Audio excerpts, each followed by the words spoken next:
Bonjour et bienvenue à Une semaine, un dimanche, première partie de ce dimanche.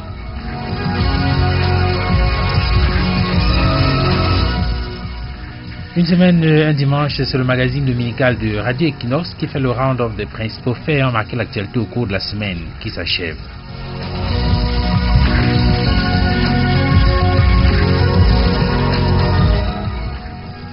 Une semaine, un dimanche, c'est l'analyse des spécialistes, c'est l'expertise des hommes de terrain, c'est le regard croisé des leaders politiques, des opérateurs économiques, des acteurs sociaux sur des questions d'actualité.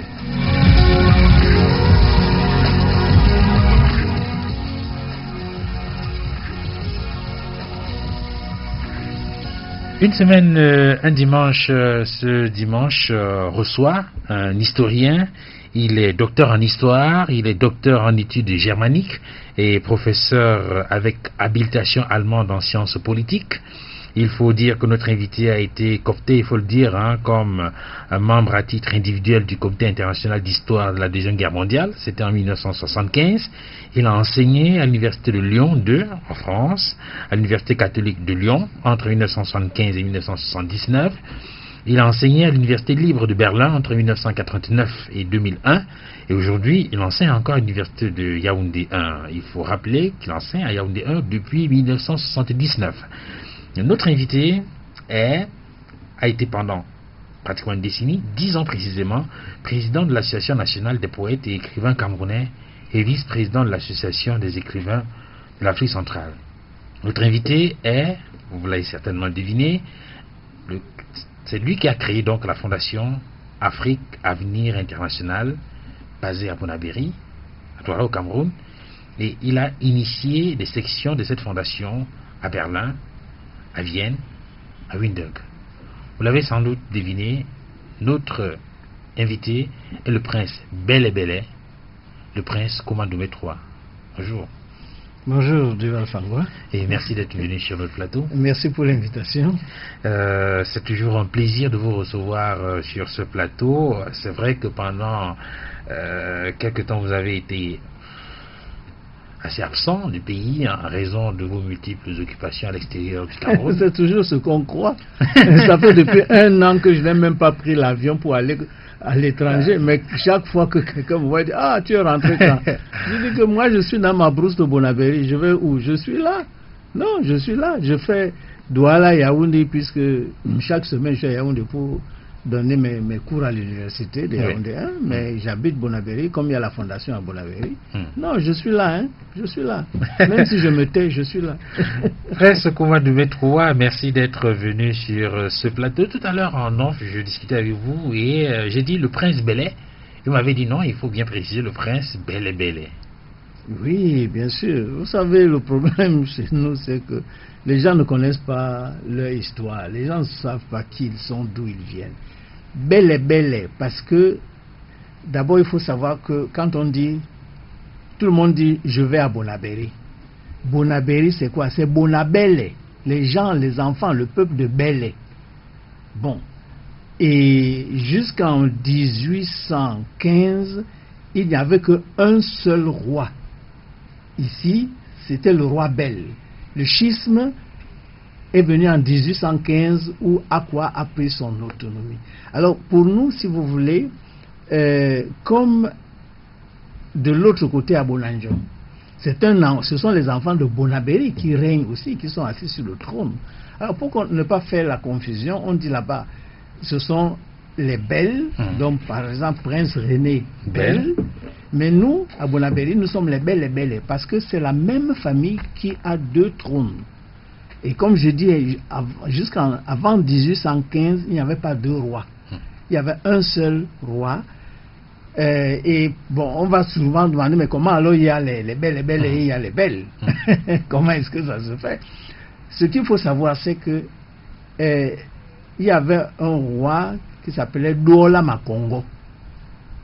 Et mon aïeul, qui s'appelait Bélé, était Bélé Bador, Bélé fils de Dor. Comme Priso aussi était Priso fils de Dor.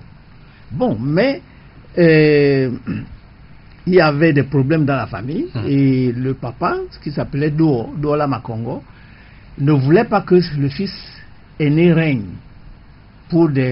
parce qu'il pensait qu'il ne pouvait pas gérer la famille à cause de son tempérament. Donc, comme Priso, qui était donc l'aîné, voyait un peu ça, il était trop jaloux de Bélé. Et le papa a demandé à Bélé de partir. Pour le protéger. Pour le protéger. Et c'est comme ça que Bélé a traversé le fleuve. Pour s'installer du côté de Bonaveri. Pour s'installer du côté de Bonaveri. Mais avec le temps, lui-même, il est devenu un grand roi de ce côté-là. Parce que ce qu'on ne sait pas, c'est que l'influence allait jusqu'à Limbe, Kumba, etc. Et quand maintenant, Douala Makongo, leur père commun, donc, a vu que, bon, il avait maintenant pris de l'âge. Il voulait te fatiguer. C'est parce que chez nous, c'est comme ça. Avant que tu ne meurs, tu appelles ton fils et il commence à régner pendant que toi-même, tu es encore vivant. Il a donc envoyé pour qu'on appelle son fils Bélé. Qui était devenu tout influent. Du côté influent. Bélé, alors, il a dit à son fils aîné, écoute, toi, tu vas aller régner de l'autre côté. Le fils régnait, son fils lui a dit, mais quoi, papa, toi, tu as peur de Priso. Tu as peur que Priso te tue et tu veux que tu m'envoies là-bas.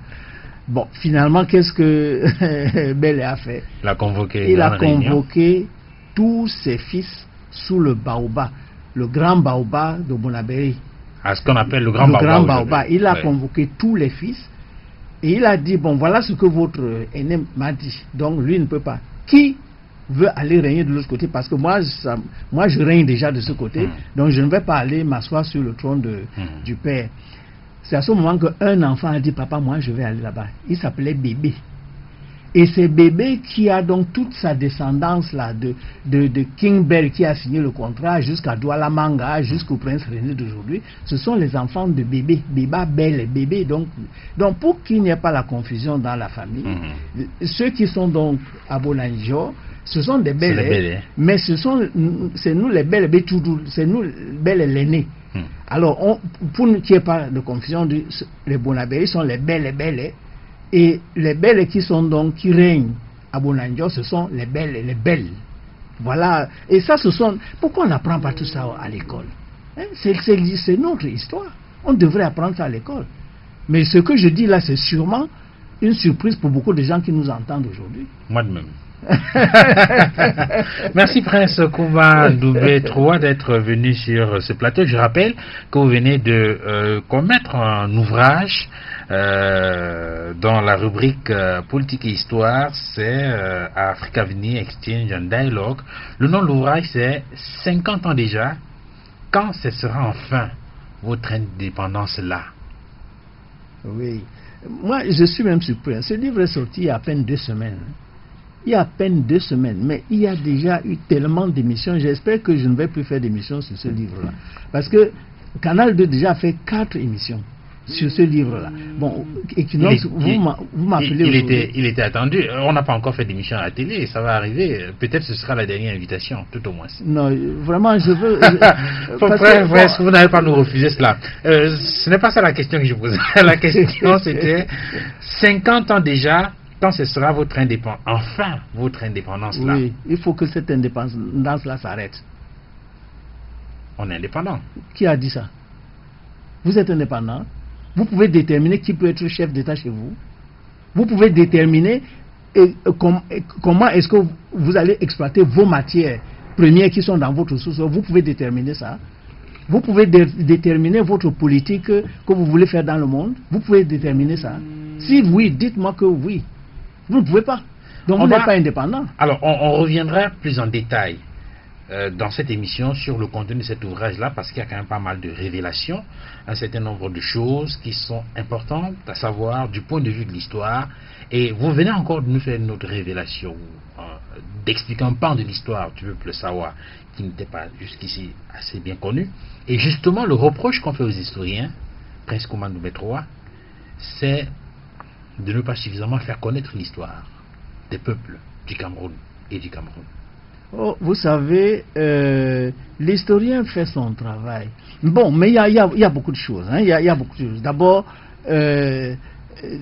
depuis 1960, quand vous n'êtes pas indépendant, d'abord sachez que vous ne pouvez pas écrire votre histoire. Ça, c'est clair. Bon. Et que même ceux qui essayent vraiment, donc, qui osent, c'est difficile qu'on leur donne la parole. C'est difficile que ce qu'ils écrivent soit dans les programmes scolaires. J'ai écrit beaucoup de livres, Mais aucun livre n'est au programme scolaire au Cameroun, aucun. Hein? Mes livres sont, c'est-à-dire que, utilisés dans les lycées et collèges et dans les universités à l'extérieur, mais pas au Cameroun. Bon, donc je pense que c'est vrai que on peut dire que certains historiens hésitent parce qu'ils se disent ah yo, si j'écris ça, quelles seront les conséquences? Si j'écris ça, qu'est-ce qu'on va me faire? Bon, mais moi je dis qu'ils ne sont pas courageux parce que il est important que la vérité historique éclate. C'est-à-dire que l'historien, c'est un chercheur. Il doit donner les résultats de sa recherche, quel que soit le cas. Moi, c'est ma position. Bon, maintenant, si vous voulez... Ils ont souvent été inquiétés, ces historiens. Oui, mais ce n'est pas seulement parce qu'ils ont été inquiétés. Il faut qu'on dise la vérité en face. Quand vous cherchez un poste, vous voulez qu'on vous nomme, mais n'allez pas faire la recherche, laissez tomber cette histoire. N'allez pas faire la recherche et puis dire que maintenant vous avez abouti à telle ou telle chose. Quand vous savez vous-même que vous faites l'autocensure dans ce que vous êtes en train de faire, ce n'est pas bon. Bon, mais donc il y a cela. Et puis, mais il y a quand même beaucoup d'historiens qui font de la recherche, beaucoup de Camerounais qui travaillent beaucoup. Mais c'est très très difficile pour que ce qu'ils font soit mis à la disposition du public. Il y a un premier handicap qui serait un handicap politique, d'ordre politique. Mais vous savez, il y a des gens qui auraient intérêt à ce que cette histoire-là ne soit pas sûre. Mais c'est tout à fait normal. Moi, si vous voulez, moi j'enseigne depuis tellement longtemps. Hein, j'ai commencé à enseigner comme assistant à l'université de Lyon en 1975. J'enseigne toujours aujourd'hui. Pour moi, c'est sacré. Les résultats de ma recherche, c'est quelque chose de sacré.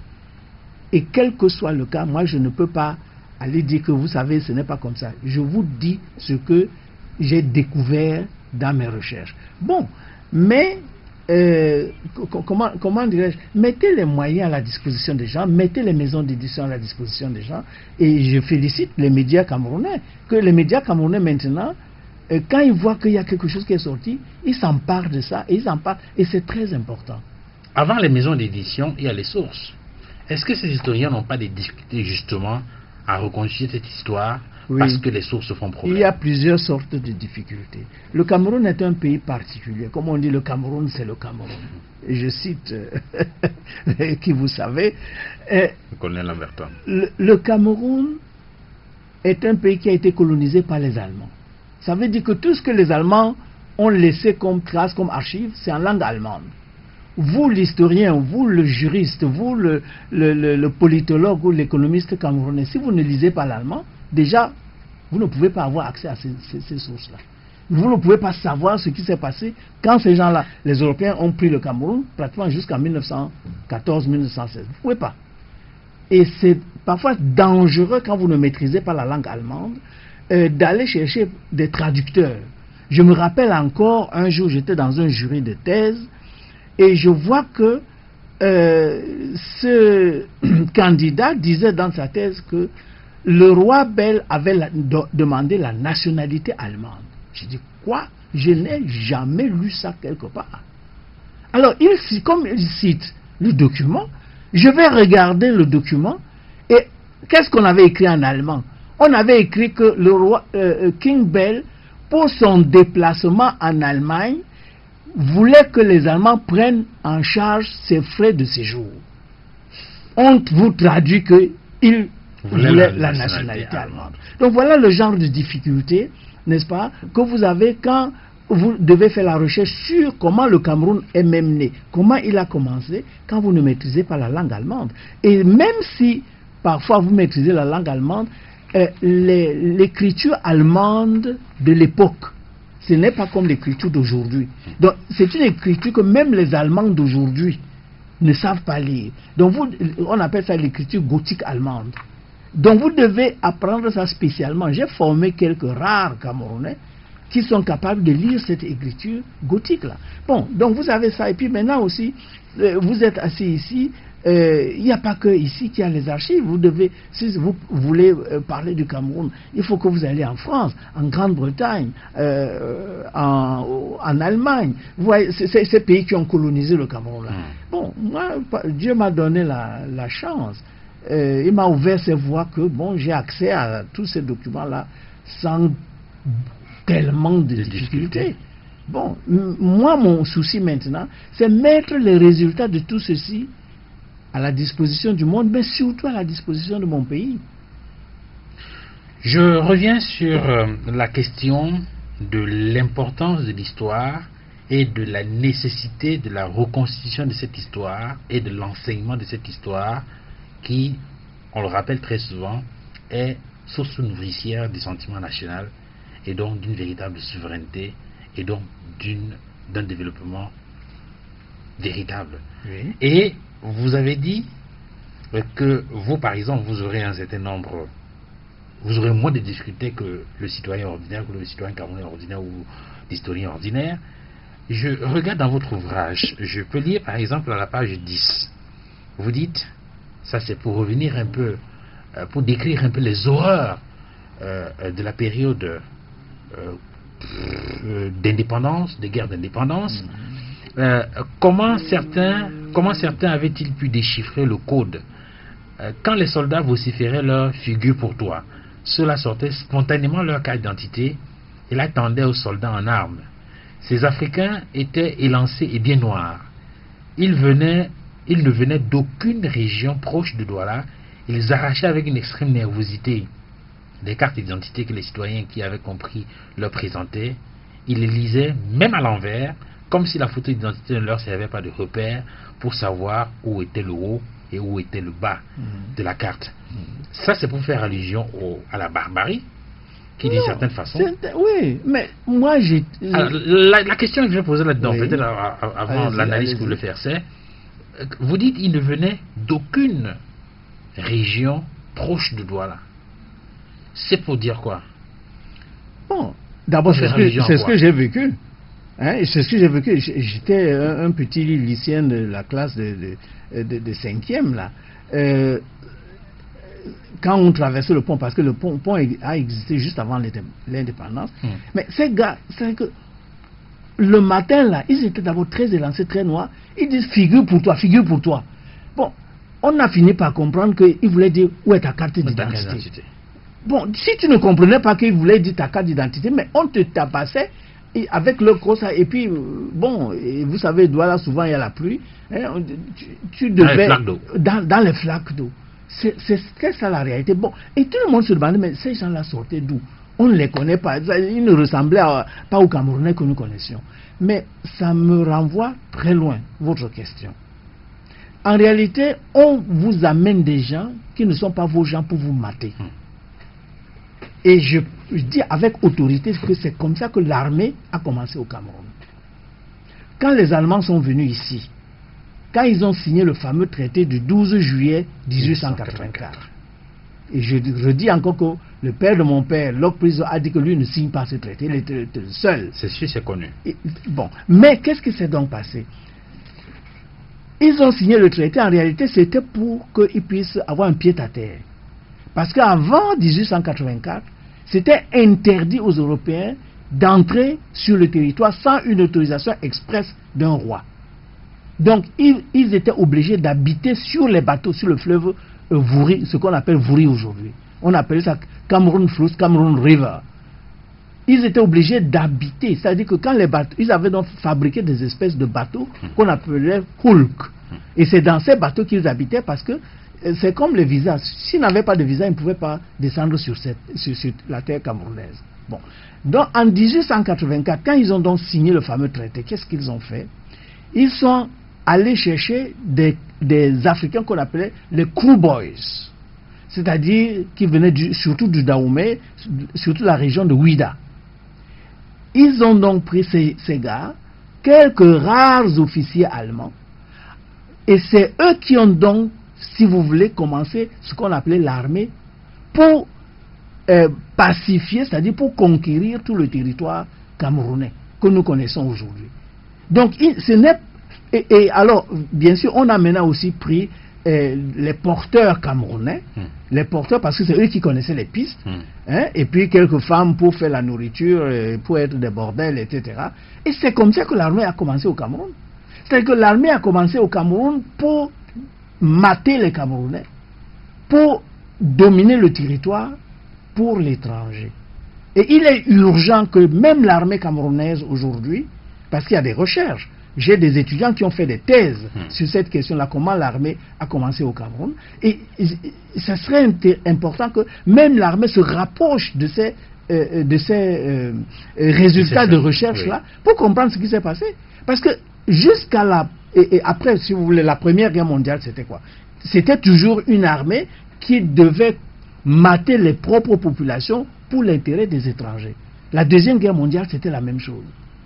Vous comprenez? Et on a vu qu'est-ce qui s'est passé dans les années pour l'indépendance. L'armée a encore maté les populations. Donc, il faut bien comprendre d'où nous venons, si nous voulons savoir où nous devons aller. Donc, l'épisode que vous avez mentionné là de 1960, figure pour toi, c'est ça. Donc, aujourd'hui, nous avons besoin d'une armée républicaine. C'est-à-dire qu'une armée qui est au service du Cameroun et rien que du Cameroun. Mais le chemin est encore long. Mais il faut qu'on y arrive. Mais on ne peut pas y arriver si on ne sait pas d'où on vient, si on ne sait pas ce qui s'est passé. Ce territoire, ce pays a été conquis par moins de 200 Allemands. Mais avec des milliers de Camerounais et d'étrangers, si vous voulez, qui ont donc conçu cette armée pour conquérir, c'est-à-dire vaincre roi après roi, pour que l'autorité européenne s'installe dans ce pays. Et d'ailleurs, on va revenir sur ce sujet dans le courant de cette émission, parce que ça va nous permettre justement de comprendre comment des étrangers arrivent sur notre territoire et arrivent à asseoir leur domination en s'appuyant sur nous-mêmes. Les indigènes, entre guillemets. Oui, sur nous-mêmes. Et plus loin dans cet ouvrage, vous mentionnez quelque part le phénomène de la corruption pour montrer effectivement que ce phénomène de la corruption date de la période coloniale et a été institué et institutionnalisé par le système colonial. Mais quelqu'un ne peut pas entrer dans votre maison, un étranger, et il règne dans votre maison s'il ne corrompt pas votre enfant, s'il ne corrompt pas votre frère, s'il ne corrompt pas votre femme peut-être aussi. Il ne peut pas régner, mais pour qu'il puisse régner, il doit les corrompre. Et moi, je vais vous dire, c'est pour ça qu'il est important que les documents sortent et que ces documents soient enseignés à l'école. Ce n'est pas dans ce livre, 50 ans déjà, mais j'ai écrit un autre livre qui s'appelle « L'Afrique s'annonce au rendez-vous, la tête haute ». Et dans ce livre, je donne les chiffres exacts. Combien le roi Bel a touché pour signer le fameux traité. Combien le roi de Daïdo a signé pour signer le fameux traité. Combien le roi Akwa a Vous parlez du fameux traité germano-camerounais du 18 juillet, 12 juillet 1884, qui a fait que donc le Cameroun est devenu allemand. Il a fallu que même les rois là soient corrompus. On aura l'occasion de revenir sur ces éléments-là dans le courant de cette émission. Vous êtes sur la 93 FM, c'est Radio Equinox. Nous émettons Douala au Cameroun et l'émission c'est Une semaine un dimanche. Une semaine un dimanche, ce dimanche reçoit le prince Kouma Doumbé III qui vient de commettre un ouvrage 50 ans déjà. Quand ce sera enfin votre indépendance-là? Après cette pause, nous allons donc revenir sur le contenu de cet ouvrage pour en découvrir les merveilles.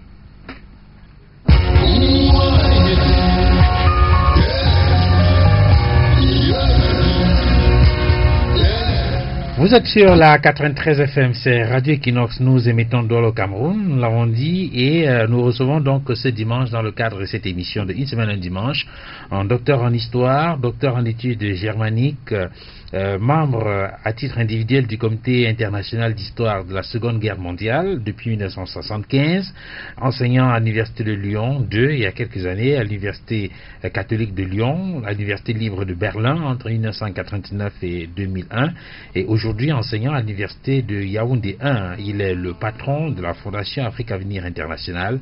Il a été, il faut le dire également, pendant une décennie, président de l'Association nationale des poètes et écrivains camerounais et vice-président de l'Association des écrivains de l'Afrique centrale. Le prince Kouma Doumbé III est donc notre invité. Avec lui, donc, nous essayons de revenir sur un ensemble de questions d'actualité. Il faut dire que votre ouvrage, Prince Kouma Doumbé, 50 ans déjà, quand ce sera enfin votre indépendance là, arrive quand même au moment où le Cameroun célèbre la fête nationale, la fête de l'unité nationale, et on ne peut pas dire que il n'y a pas de lien entre les deux événements. Oui, de toute façon, j'ai publié ce livre et je voulais vraiment qu'il sorte à l'occasion de la fête des 50 ans des indépendances du Cameroun. Bon, maintenant c'était la réunification, etc. Parce que je me suis dit, non, ça suffit. Il faut quand même que les gens sachent un certain nombre de choses. Mais vous savez, moi j'aimerais quand même poser une question. Je sais que ce sont les journalistes qui posent les questions. Et moi je suis un invité. Mais j'aimerais quand même savoir pourquoi est-ce que vous les journalistes, depuis 2 semaines là, vous ne me laissez pas tranquille pour ce livre. Qu'est-ce qu'il y a? Pourquoi? Vous, Duval Fangwa, pourquoi ce livre-là, vous m'avez encore appelé ici? C'est vrai que vous avez bien reconnu que c'est nous qui posons la question, mais je dois vous avouer que pour ce qui me concerne, il y a quand même un certain nombre de choses qui apparaissent dans cet ouvrage qui sont assez, je veux dire, qui renvoient quand même à la connaissance de l'histoire du pays. J'ai là-dedans un élément, par exemple, je prends à tout hasard comme ça un exemple, le cas par exemple d'Enoch. Vous avez parlé dans cet ouvrage d'Enoch et vous avez expliqué que Enoch c'est comment on va dire ça, a pratiquement disparu. Disons qu'il n'est pas assez connu. Pourtant, il fait partie quand même d'un des personnages importants dans l'histoire de la Bible. Et vous avez posé une question qui a attiré également mon attention. Vous dites, pourquoi est-ce que lorsqu'on parle de la Genèse dans la Bible, ce n'est qu'à partir de 1400, comme s'il y avait un blackout total sur la période avant 1400? Bon, je n'ai pas retenu. Oui, ce sont les questions fondamentales que je pose. Si vous voulez, puisque vous parlez d'Enoch, n'est-ce pas? Et ma question fondamentale ici, quel est l'héritage de l'Afrique, berceau de l'humanité, dans les religions professées dans vos églises et dans vos mosquées? Que dites-vous de l'apport religieux de l'Africain depuis les 150 000 ans où l'Homo sapiens négroïde a fait son apparition en Afrique avant d'arriver en Europe il y a 40 000 ans? Ça veut dire quoi? Ça veut dire que l'humanité entière était noire. Il n'y avait pas 2 races sur cette terre. Quand, si vous voulez, l'homme a commencé. Pendant 150 000 ans, il n'y avait pas de blanc, de jaune. C'est seulement à partir de 40 000 ans, il y a 40 000 ans que la différenciation raciale là a commencé. Bon, on a... Donc, c'est-à-dire que quand un chrétien parle de Adam et de Ève, il voit un blanc. Les blancs n'existaient même pas encore à l'époque de Adam et Ève. Il n'y avait que les noirs. Pourquoi on ne dit pas la vérité aux gens? Et pour parler de Enoch, Enoch était celui qui a été agréable, tellement agréable à Dieu, qu'il n'est même pas mort. Dieu l'a tout simplement enlevé. Dieu, il n'a pas connu la mort, Enoch. Tous les chrétiens savent ça. Mais les chrétiens camerounais là, est-ce qu'ils savent qu'Enoch était un noir d'Éthiopie? Mais les chrétiens camerounais là, est-ce qu'ils savent ça? Que Enoch dont on parle dans la Bible là, que c'était un noir d'Éthiopie. Et que ce même Enoch là a écrit son livre saint 40 à 80 ans avant le déluge de Noé. C'est-à-dire 9000 ans avant la naissance de Jésus-Christ. Et que Jésus-Christ lui-même citait le livre d'Enoch, l'Éthiopien, par cœur.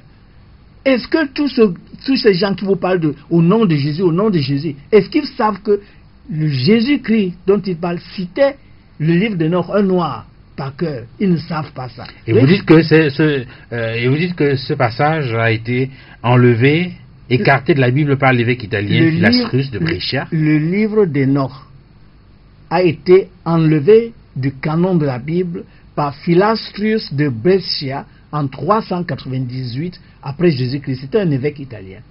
Pourquoi? C'est qu'il y a un problème quand même. Il y a un problème. Le noir est c'est-à-dire nous sommes l'origine de l'humanité.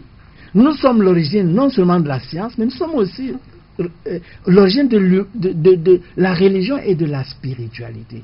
Mais on cache ça. Et à ce sujet, justement, vous citez, je crois, à la page 155 de votre ouvrage, vous faites allusion à ces Africains dont on arrive régulièrement à oublier l'excellence.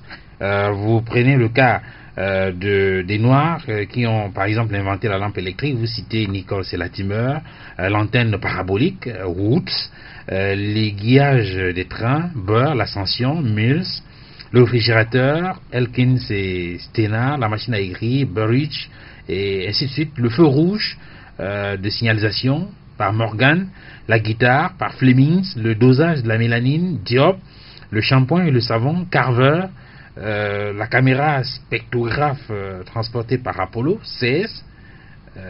Et vous prenez des exemples peut-être récents, Cheikh Modibo Diarra d'origine malienne qui dirige l'opération Pathfinder sur Mars, ou encore le docteur Ernest Simo d'origine camerounaise qui est chercheur à la NASA.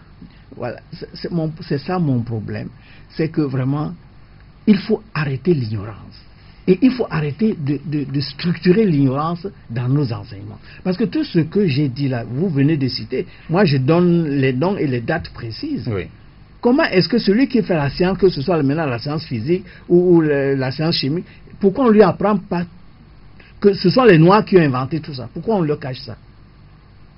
Les Alexandre Dumas, les Pouchkine, tout ça. Pourquoi on cache que ce sont des Noirs? Pourquoi? Et dans nos écoles, qui sont financées par nos impôts, on cache ça aux enfants. Pourquoi? Donc, c'est pour ça que je dis qu'il faut arrêter. Il faut arrêter. Vous n'êtes pas indépendant quand vous cachez ce qui vous concerne même à vous-même. Vous n'êtes pas indépendant. Prince Koumandoumbé, pour revenir un peu à la reconstitution de cette histoire, la connaissance et l'enseignement de cette histoire, vous dites qu'il y aurait un obstacle quelque part. Et vous avez semblé indiquer que l'obstacle peut être essentiellement politique. Essayons de voir ça le plus clair. Quand vous dites politique, ou bien quand vous le dites de cette façon-là, ça veut dire quoi? Que c'est la classe politique africaine elle-même ou le colon? Qui est le colon? C'est-à-dire qu'il y va de choses qui sont vraiment fondamentales. Si on enseigne maintenant dans les écoles ici au Cameroun, en France, partout, que la première démonstration mathématique qui existe au monde date de 22 000 ans avant Jésus-Christ, et que cette démonstration mathématique est matérialisée sur l'os d'Ishango. Ishango, c'est en République démocratique du Congo. Bon, aujourd'hui, on ne discute plus sur ça, c'est un fait. Et l'année passée, en Belgique, à Bruxelles, on a même érigé une statue de l'os d'Ishango pour, c'est-à-dire, célébrer l'origine de la science. Vous savez, quand vous commencez à enseigner ça aux enfants, c'est-à-dire que l'enfant ne va plus dire que, ouais, mais dis donc, la science, là, c'est les blancs, hein. Parce que 22 000 ans, je dis bien avant Jésus-Christ, je ne parle même pas de l'Égypte ancienne, l'Égypte ancienne noire, hein, qui date peut-être de 5 000 ans. Je parle de 22 000 ans avant Jésus-Christ, où la science était déjà assise chez nous. Donc, je veux dire que ce n'est pas seulement une question d'histoire, ce n'est pas seulement une question de politique, c'est une question de survie. Et quand je dis qu'il faut arrêter de perpétrer un génocide intellectuel et spirituel en Afrique, il faut prendre ça au sérieux. Parce qu'un génocide, c'est quelque chose qu'on planifie, c'est quelque chose qu'on programme, c'est quelque chose qu'on finance. Un génocide, ce n'est pas quelque chose qui vient comme ça tout d'un coup. Et ça fait depuis qu'on fait tout pour que l'Africain, le Camerounais, ne sache pas qui il est. Je posais la question pour qu'on essaie de voir quels sont les niveaux de responsabilité. Dans votre ouvrage, à la page 11, vous racontez une histoire en rapport avec les horreurs relatives à la guerre d'indépendance. Vous dites: ma sœur qui habitait au camp des chemins de fer, ça c'est la page 11. Ma sœur qui habitait au camp des chemins de fer à Bassa me dira aussi que régulièrement en allant à l'école, des cadavres jonchaient les rues, résultant des fusillades de la nuit. Patriotes, avancés, soldats attaqués, tirés, c'est ce qu'elle entendait la nuit sous la fenêtre, morte de peur dans son lit. Mais c'est du pont du Vouri qu'un jour, revenant du collège Alfred Saquet en 1960, j'ai aperçu des flammes immenses et des fumées gigantesques un peu derrière le quartier Akwa. Plus tard, on nous dira que le quartier Congo avait brûlé. Plus loin, vous dites: aujourd'hui, plusieurs sources indiquent que ce fut du napalm. C'est ça. Et vous me disiez en off que Mesmer, dans une récente vidéo, estimait que c'était un détail de l'histoire. Quand on a posé la question à Mesmer, mais est-ce que c'est du napalm que vous avez utilisé au Cameroun? Il dit: ce n'est pas important. Vous vous rendez compte ça? Vous vous rendez compte ce que ça veut dire?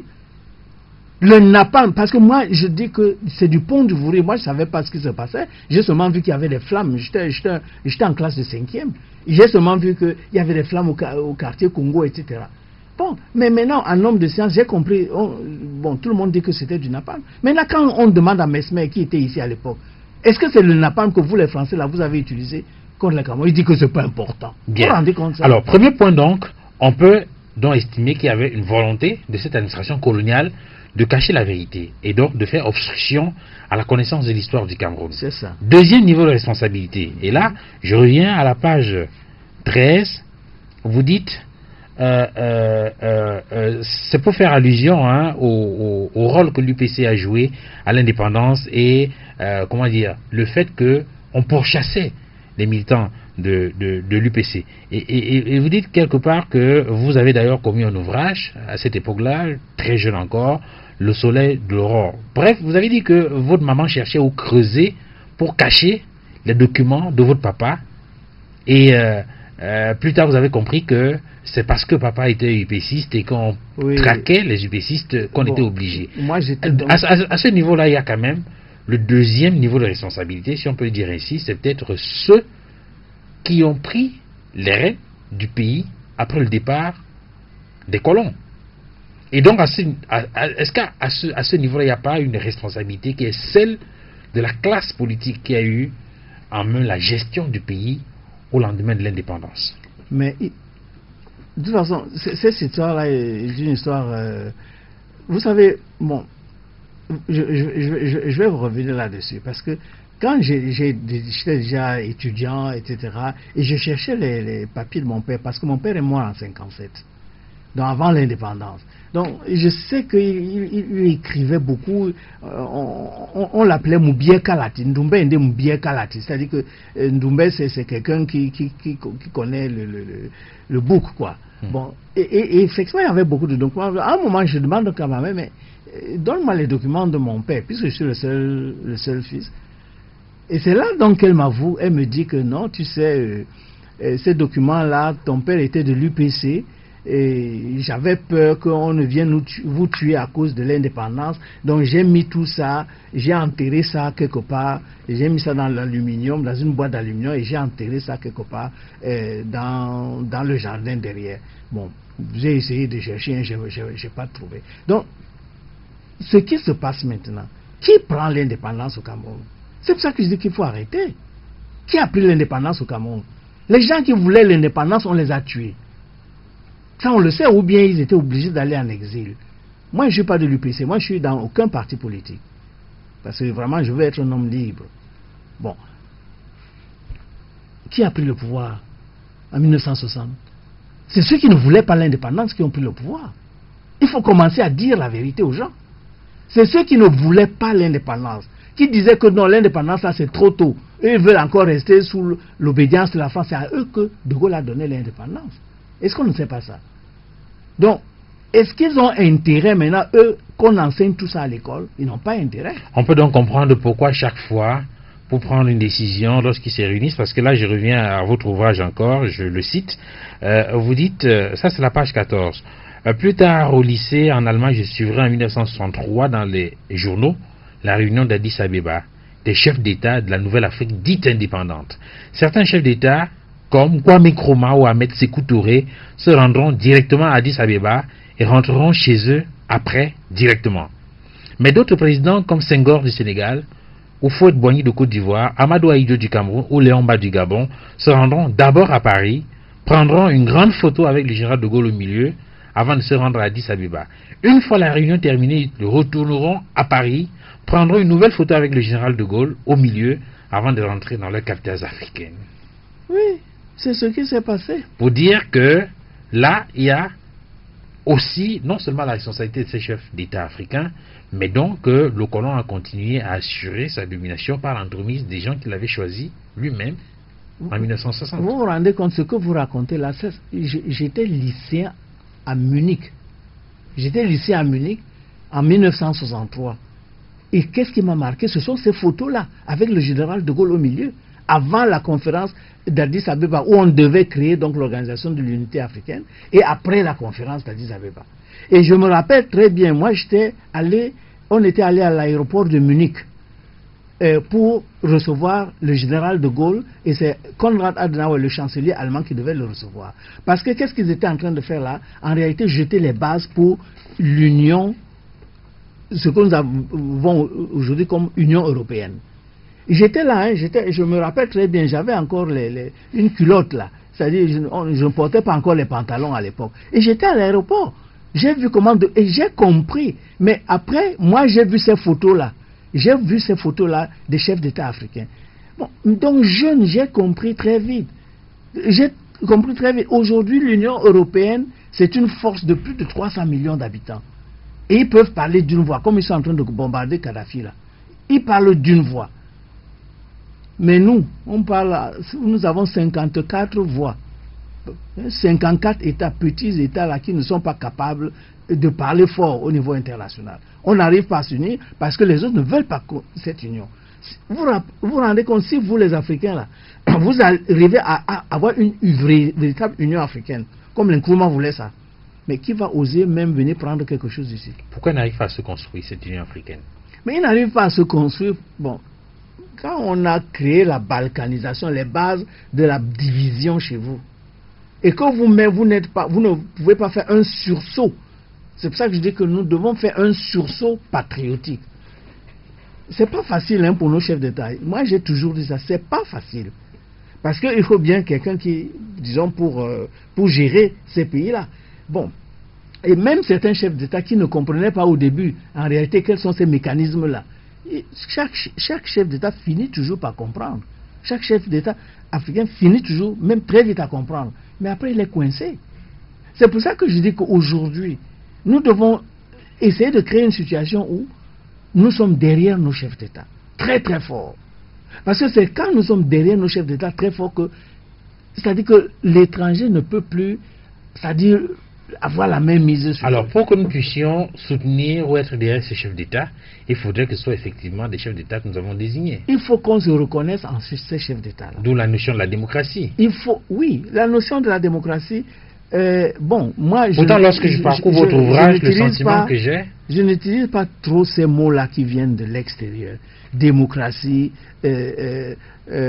justement structurel. C'est que j'en ai ras-le-bol de tous ces slogans-là qu'on nous apporte à un moment ou à un autre. Avant, dans les années 60, c'était quoi? Conflit SOS, il fallait la lutte contre le communisme. Aujourd'hui, oui, c'est pendant la période de la guerre froide. Bon, qu'est-ce que je veux dire? Je veux dire que inventons nos propres slogans, inventons, c'est-à-dire le chemin qui est bien pour nous. N'attendons pas que ces mots-là viennent de l'extérieur. Je ne sais pas si c'est la démocratie qui est vraiment ce qu'il faut au Cameroun ou bien à l'Afrique. Mais je sais que ce qu'il faut à l'Afrique, c'est que nous ayons une capacité nous-mêmes de gérer ce que Dieu nous a donné. Et moi j'insiste beaucoup là-dessus, et que les autres arrêtent de venir prendre ce que Dieu nous a donné pour amener chez eux. Parce qu'effectivement, je pose cette question parce que dans votre ouvrage, vous dites quelque part, si tu veux être l'ami des Européens et Américains d'origine européenne, tu dois être contre les intérêts de l'Afrique et des Africains. Si tu oses défendre l'Afrique et tu dénonces le pillage de nos ressources, alors tu es dénoncé comme maquisard, brigand, assassin, tueur, extrémiste, gauchiste. Est-ce que ce n'est pas justement une façon de montrer la vulnérabilité de ces chefs d'État-là? Mais c'est ça que je dis. Alors comment allons-nous les soutenir s'ils ne sont pas des chefs d'État légitimes? Nous devons lutter, chacun à son niveau. Nous devons lutter pour mettre des chefs d'État, c'est-à-dire au pouvoir, c'est-à-dire qui reflètent les intérêts de nos peuples. C'est une lutte. On ne va pas vous donner faire le cadeau. On ne va pas vous faire le cadeau. Et les autres n'ont pas intérêt du tout à ce que on vous fasse des cadeaux, parce que les autres, leur politique, hein, ce qu'il faut savoir, la politique des autres là sur l'Afrique là, ils conçoivent ça 50 ans à l'avance. Que qu'est-ce qu'on va faire dans tel ou tel pays dans 50 ans? Non, parce qu'il faut absolument qu'ils nous maîtrisent, et que comme Dieu a fait que la plupart de ces richesses sont quand même chez nous, dans les pays africains, la plupart de ces richesses là sont chez nous. Bon, à nous de voir maintenant comment on peut faire pour être suffisamment fort. Mais comment les Chinois ont fait? Les Chinois, hein, ils sont 1 milliard. Nous aussi, on est 1 milliard. Mais eux, ils parlent d'une seule voix. Les Chinois. Ils sont plus d'1 milliard. Et l'Afrique aussi, vous savez, depuis 2010, nous sommes aussi plus d'1 milliard. Mais nous, on parle en 54 voix. Les Chinois parlent en une seule voix. L'Union africaine est un impératif. Et moi, j'ai toujours dit que je souhaiterais que chaque gouvernement aujourd'hui ait un ministère qui est chargé, qu'on appellerait un ministère chargé de l'unification de l'Afrique et de l'intégration régionale. Nous avons besoin de ça parce qu'il faut bien qu'on y arrive. Hein? Qu'on ne croit pas. Moi, il faut que les jeunes aujourd'hui, qui sont la majorité dans ces pays africains, comprennent que ce n'est pas le Cameroun, ce n'est pas le Gabon, ce n'est pas la Côte d'Ivoire. Tout ça, c'est trop petit.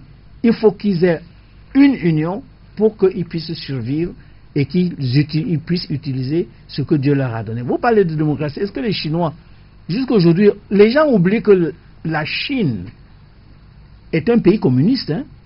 Jusqu'à aujourd'hui, les gens oublient ça. La Chine, là, n'est-ce pas, qui est devenue une grande puissance. Les gens oublient que c'est un pays communiste. Mais en matière de droit de l'homme, c'est un cimetière. Qui a dit ça? C'est les Occidentaux qui parlent. Parce que c'est eux qui ont les médias. Et moi, je dis qu'il faut faire très attention quand vous écoutez les médias là. Parce que les Occidentaux, c'est eux qui maîtrisent les médias. Et qui vous disent ce qu'il faut croire et ce qu'il faut penser. Il faut arrêter ça. Alors, justement, sur le modèle chinois, vous dites que la Chine doit être un exemple. Vous appuyez sur... Ça, c'est... Pas seulement la Chine, hein. J'ai dit l'Union européenne. Oui. L'Union européenne, ils sont une union aujourd'hui. Ils ne sont pas seulement l'Allemagne, la France, mais il faut bien que les gens lisent l'histoire. C'est-à-dire, comprennent ce qui s'est passé. Bismarck, en 1884, le chancelier allemand, quand il a vu que les Européens commençaient à se faire la guerre entre eux là, parce que chacun veut prendre tel ou tel morceau en Afrique, ils ont dit non, arrête. Bismarck a dit arrêtez, venez. On s'entend ici à Berlin. Qui va prendre quoi en Afrique? Ça, c'est le deuxième congrès de Berlin. Mais qu'est-ce qui s'est passé maintenant pour bombarder Kadhafi? C'est encore à Berlin qu'ils se sont réunis. Hein? C'est à Berlin qu'ils se sont réunis, qu'ils ont dit bon, maintenant il ne faut pas que chacun aille. Disons, ils se sont réunis avec les Américains. On dit allez, on va unifier les frappes. Et les autres Africains dorment, mais ils ne comprennent pas. Ils ne comprennent pas ce qui est en train de se passer. Ont-ils les moyens de faire autrement? Ils ont les moyens. D'abord, au moins de dire non, on ne veut pas. L'Union africaine a dit non. Oui, l'Union africaine a dit non en tant qu'institution. Je n'ai pas encore vu de marche ici.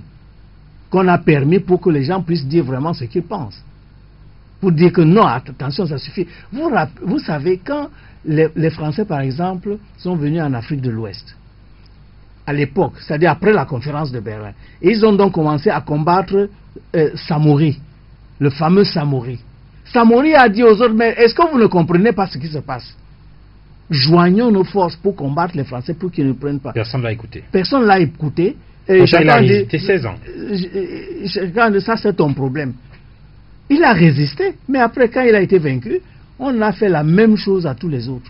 Et c'est là où nous sommes encore jusqu'aujourd'hui. Nous n'arrivons pas, c'est-à-dire à gérer nos pays avec souveraineté. Vous revenez donc sur la logique de Martin Luther King. Si vous ne mettez pas ensemble pour combattre comme des frères, vous périrez comme des chiens. Mais c'est exactement ça. C'est exactement ça. Et moi, vraiment, la jeunesse, notre jeunesse d'aujourd'hui, qui est la majorité, j'ai mal. J'ai toujours dit que si vous mettez un bateau ici, à Douala, au port de Douala, vous dites aux Camerounais, bon, celui qui veut partir là, qu'il monte. Vous aurez des morts, parce que vous ne pourrez même pas, le bateau là ne va même pas suffire. Or, qu'est-ce qu'il faut? Il faut que on crée une situation telle que même si vous mettez un bateau comme ça, vous avez très peu de gens qui vont aller monter parce qu'on se dit que non, l'espoir c'est ici, l'espoir c'est chez moi. Mais c'est justement cela. Il me semble que, je veux dire, parce que j'ai cru lire dans votre ouvrage qu'il y a des institutions, des grandes organisations internationales comme la Banque mondiale, le FMI, qui de votre point de vue ont pris en otage les pays dits indépendants. Mais ces institutions-là, justement, c'est ce qu'elles préconisent. La bonne gouvernance, gestion équitable. C'est eux qui vont nous apprendre la bonne gouvernance. Quand ils nous exploitent, c'est eux qui vont nous apprendre la bonne gouvernance. Il faut qu'ils arrêtent. Et il faut que les Africains se réveillent. C'est-à-dire il faut qu'ils arrêtent d'être des perroquets. des perroquets qui répètent ce que les autres leur disent que vous devez dire chez vous. L'Afrique est l'origine de l'humanité et nous avons géré nos pays avant, quand ces gens étaient encore des sauvages. Oui. Même si on appelle ça, je ne sais pas quel nom on va donner, le principe, il me semble, reste le même. Non, attention, je n'ai pas dit des ressources. Qu'on ne me comprenne pas mal. Oui. Je ne dis pas que nous n'avons pas besoin de bonne gouvernance. Je ne dis pas ça. Je dis que quel est le système qu'il nous faut. Moi, je sais très bien que les pays africains étaient des pays qui étaient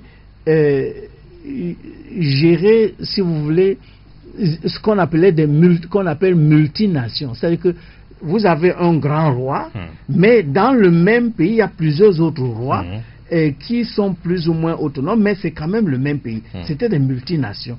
C'est quand l'Europe est venue ici qu'on nous a imposé une nation. Ça ne marche même pas, parce que quand vous prenez un pays comme le Cameroun, vous avez toujours ces multinations-là. Ce que je veux dire, c'est que nous avons besoin de systèmes où nous nous reconnaissons.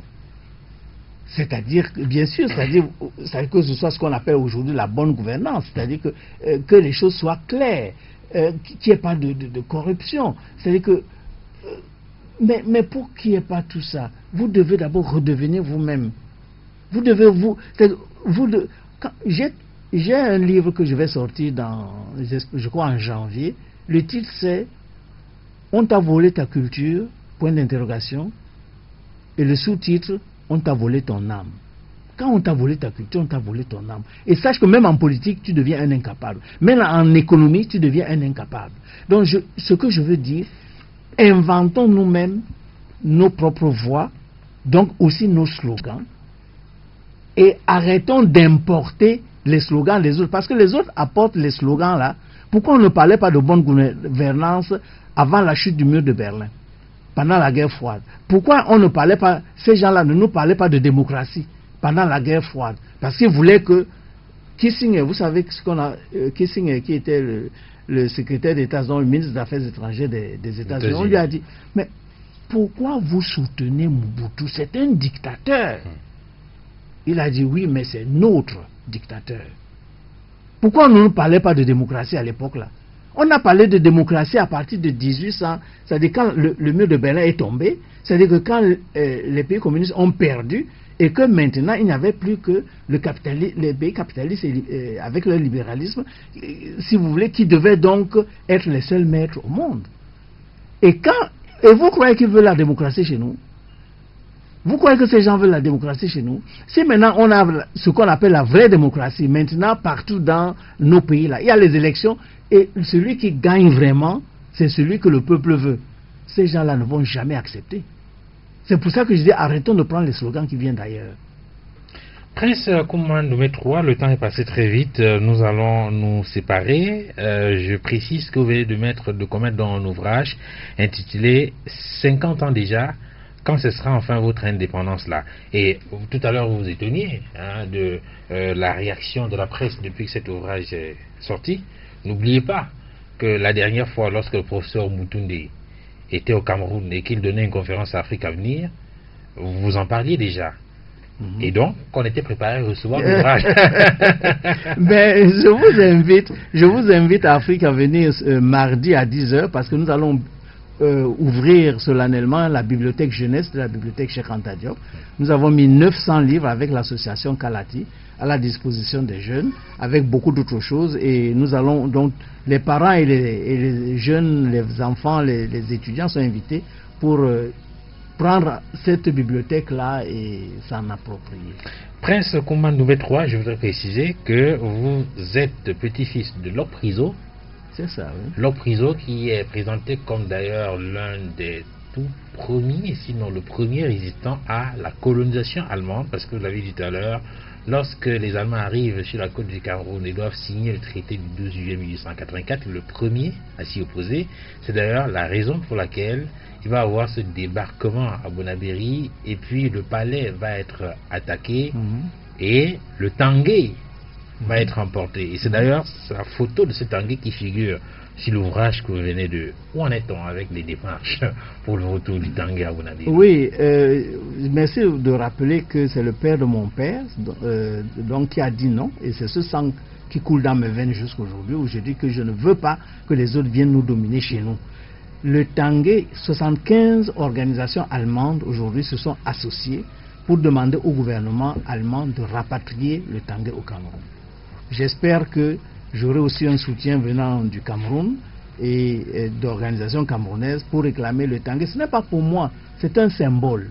Il faut que ce qu'on nous a arraché, qu'on nous ramène ça ici. Le prince Kouma Ndoumbe Troa est docteur en histoire, docteur en études germaniques, membre du comité international d'histoire. Il a enseigné à l'université de Lyon, à l'université catholique de Lyon entre 1975 et 1979, à l'université de Lyon 2 aussi, à l'université libre de Berlin. Il est aujourd'hui enseignant à l'université de Yaoundé 1. Il enseigne à Yaoundé 1 depuis 1979. Oui, c'est exact, c'est exact. Et il est aujourd'hui le patron de la Fondation Afrique Avenir. Merci Prince Kouma Ndoumbe Troa d'être venu sur ce plateau. Merci beaucoup à vos auditeurs pour leur patience et merci à vous Duval Fangwa. Merci à Hervé Nana qui a assuré la mise en onde de cette émission de Une semaine un dimanche, préparée et présentée cette semaine par Duval Fangwa. Bon dimanche, à très bientôt, au revoir.